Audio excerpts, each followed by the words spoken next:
È ufficialmente partito il serale di Amici 25 ed è partito con un avvio shock perché c'è stata addirittura una tripla eliminazione. Prima di entrare nel merito del discorso, vi ricordo, qualora aveste piacere nel seguire i miei video, di iscrivervi al mio canale YouTube Daniele Forsinetti e magari anche di lasciare un like proprio a questo video. Allora, faccio una premessa partendo dal presupposto che io avevo letto delle anticipazioni, quindi chiaramente sapevo cosa andavo a vedere, quantomeno a livello di struttura della serata e di eliminazioni, tranne l'ultima che poi ovviamente sarebbe stata svelata soltanto in casetta. Quindi sapevo cosa aspettarmi, però per le esibizioni c'è un giudizio a parte e quindi direi subito di partire con quella che è stata l'eliminazione più scioccante e clamorosa dal mio punto di vista, ma credo anche dal punto di vista di molte persone, ovvero quella di Michele. Allora, Michele ha fatto il suo percorso nella scuola incontrando tante difficoltà e rischiando anche di salutare la scuola di amici per delle incomprensioni e delle diverse vedute con la sua professoressa Lorella Cuccarini. Poi hanno trovato la strada giusta, lui ha ricevuto molti complimenti, anche delle standing ovation durante il pomeridiano, poi le standing ovation del pubblico lì nel pomeridiano secondo me lasciano un po' il tempo che trovano, però sicuramente i commenti sono stati positivi ed è stato il primo cantante ad accedere al serale. E adesso da primo cantante ad accedere al serale addirittura è stato il secondo ad essere eliminato dopo Opi, quando il livello tra i due e il percorso soprattutto dei due è stato molto molto diverso, con quello di Opi che è stato davvero più tortuoso rispetto a quello di Michele. Quindi per me l'eliminazione di Michele è sorprendente, assolutamente sorprendente, perché Lorella Cuccarini aveva la squadra secondo me più forte di cantanti con Angie e con Lorenzo. Era difficile capire chi sarebbe stato eliminato, però ovviamente adesso è facile dirlo e è facile parlare, però io immaginavo che il primo, non alla prima puntata, perché alla prima puntata non me lo sarei mai aspettato, ma immaginavo che il primo di quei tre ad uscire potesse essere Michele, nonostante sia stato anche il primo a conquistare il serale, e quindi quello che forse ha avuto l'accesso più agevole rispetto ad altri.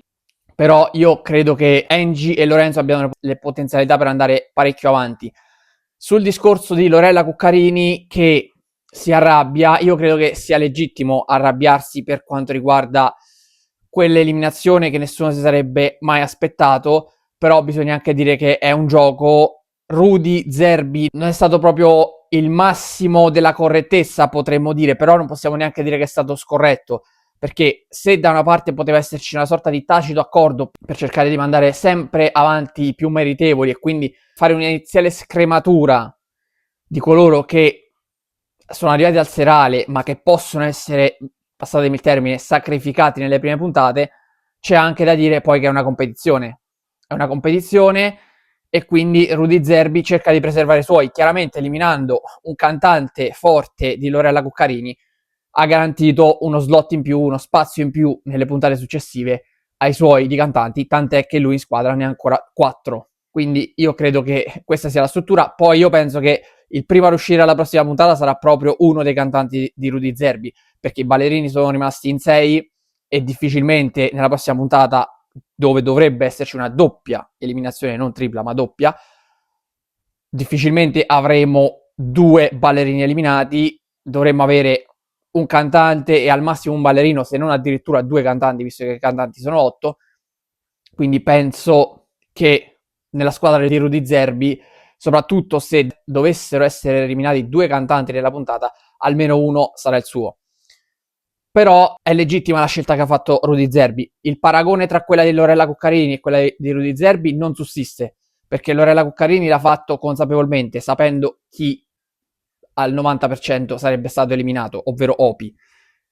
E invece lì a buttare un po' in caciara, nominando i 3 cantanti, e tanto sapeva comunque che avrebbe tagliato una testa molto molto importante e un nome molto molto pesante per il serale. Per questo a livello di strategia è stato sicuramente perfetto. Poi per quanto riguarda il merito all'interno del programma, credo che invece sia stato fatto comunque uno smacco ad un ragazzo che non meritava di uscire alla prima puntata, parliamoci chiaramente. Suona il violoncello ed è un qualcosa di molto raro, almeno nella scuola di amici, forse non l'ho mai visto un ragazzo suonare il violoncello, canta comunque abbastanza bene, le esibizioni sono state belle, anche quelle di ieri sera, secondo me il duetto con Lorenzo Salvetti è stato spettacolare, quindi Michele alla prima puntata non sarebbe dovuto uscire, purtroppo quello è il cortocircuito che si viene a creare all'interno del programma e delle regole che lo stesso programma impone, e per questo motivo alla fine anche uno che non meritava di uscire alla prima puntata sicuramente, magari poteva anche non arrivare fino in fondo, però quantomeno 3 puntate, anche 4 del serale, Michele l'avrebbe meritato di fare più di qualcun altro che è ancora lì nella scuola di amici, secondo me. Sul discorso di Opi invece, secondo me c'erano pochi dubbi. Valentina ha dimostrato per tutto l'anno di essere una delle migliori insieme a Gard, fino a un certo punto, fino a fine 2025 se non sbaglio tra l'altro, quindi per tutti i primi mesi nessuno dei due tra Valentina e Gard era mai andato in sfida, Opi sempre. Quindi già questo secondo me la diceva lunga. Poi per carità il percorso all'interno della scuola di amici può ribaltare le gerarchie e può cambiare le cose. Tant'è che sia Valentina che Gard hanno incontrato delle difficoltà. Valentina non era mai andata in sfida, ha rischiato addirittura di ritirarsi dopo essere andata in sfida 2 volte e quindi di andare a casa. Gard invece in sfida pure ci è andato, però ha avuto meno difficoltà rispetto a Valentina. Credo che se Valentina dovesse trovare la svolta, perché non ha fatto proprio delle esibizioni impeccabili, soprattutto la prima nel serale, credo però che se dovesse trovare la quadra, secondo me Valentina, se si riesce a sbloccare, può davvero fare una crescita importante all'interno della scuola. Poi Gard invece ha una voce eccezionale, però non credo che possa puntare alla vittoria, soprattutto agli occhi del pubblico non credo che sarebbe il preferito, perché al momento i preferiti, e lo vedo anche dal seguito social, sembrerebbero essere coloro che hanno già fatto dei programmi come Lorenzo Salvetti e Angie, ma anche Riccardo, l'unico che di fatto non aveva ancora partecipato a nessun programma e questa è la sua prima partecipazione. Credo che lui veramente, se dovesse arrivare in finale, potrebbe addirittura puntare alla vittoria, perché lui ha tantissimi detrattori, ma a quanto pare ha anche un grandissimo sostegno. Onestamente non è tra i miei preferiti. Però, tornando sul discorso di Opi, io credo che la sua eliminazione fosse inevitabile. C'è anche da dire che Opi praticamente si è esibito ed è subito stato eliminato alla seconda esibizione che ha fatto in serata, e sarebbe stata invece la prima per Gard e per Valentina che non si erano ancora esibiti. Loro praticamente hanno debuttato già nella sfida d'eliminazione diretta. Per questo il meccanismo secondo me è un po' da rivedere. Poi per carità sicuramente si sono già esibiti finora nel pomeridiano, ma il serale è un palco diverso, hai davanti una giuria diversa, è un po' più complicato ed esordire subito così a freddo in una sfida per l'eliminazione diretta sicuramente è molto complicato. Quindi il discorso di Opi è che deve migliorare, ha delle lacune e credo che possa comunque farlo fuori dalla scuola. Passando al ballo, ovvero all'ultimo ballottaggio che c'è stato tra Emiliano e Antonio, anche qui credo che fosse abbastanza scontato. Emiliano è uno dei migliori, è stato il primo ballerino ad accedere al serale, diversamente da Michele, che secondo me non era il cantante più meritevole, anche se non meritava di uscire alla prima puntata, come ho già detto.